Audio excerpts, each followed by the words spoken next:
त्रिलोक विजेता हनुमान, जिन्हें रावण बांध ना सका, देवता बांध ना सके, आखिर वो कौन था जिसने हनुमान जी को बेड़ियों में कैद कर दिया? ये कहानी तब की है जब पुरी के राजा इंद्रद्युम्न भगवान जगन्नाथ का भव्य मंदिर बनवाना चाहते थे। उन्होंने दरबार में सलाह ली और शुभ तिथि देखकर निर्माण शुरू करवाया।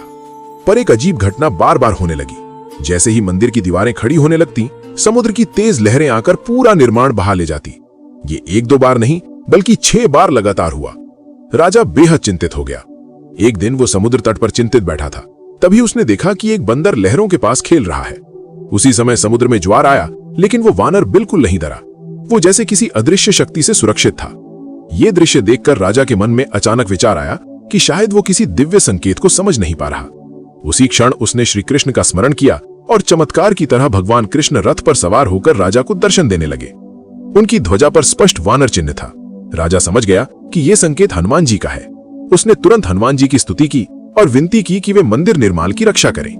राजा की भक्ति से प्रसन्न होकर हनुमान जी प्रकट हुए और बोले, तुम्हारी भक्ति सच्ची है राजा। आज से यह क्षेत्र सिद्ध क्षेत्र कहलाएगा। मैं स्वयं यहाँ रहकर पुरी और मंदिर की रक्षा करूंगा। इसके बाद हनुमान जी समुद्र तट की ओर मुख करके बैठ गए और समुद्र की लहरें फिर कभी आगे बढ़ने का साहस नहीं कर पाईं।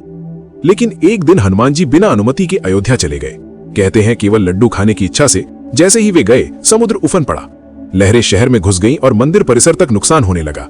जब हनुमान जी लौट कर आए, उन्होंने देखा कि उनकी अनुपस्थिति में कितना विनाश हो गया था। भगवान जगन्नाथ नाराज हुए और उन्हें लोहे की बेड़ियों में बांध दिया ताकि वे अब कभी अपनी रक्षा ड्यूटी छोड़कर न जाए।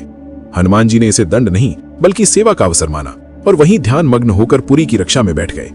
तब से उन्हें बेड़ी हनुमान के नाम से पूजा जाता है और वही स्थान आज का प्रसिद्ध बेड़ी हनुमान मंदिर है, जहां माना जाता है कि हनुमान जी आज भी पुरी को समुद्र के क्रोध से बचा रहे हैं। जय जगन्नाथ।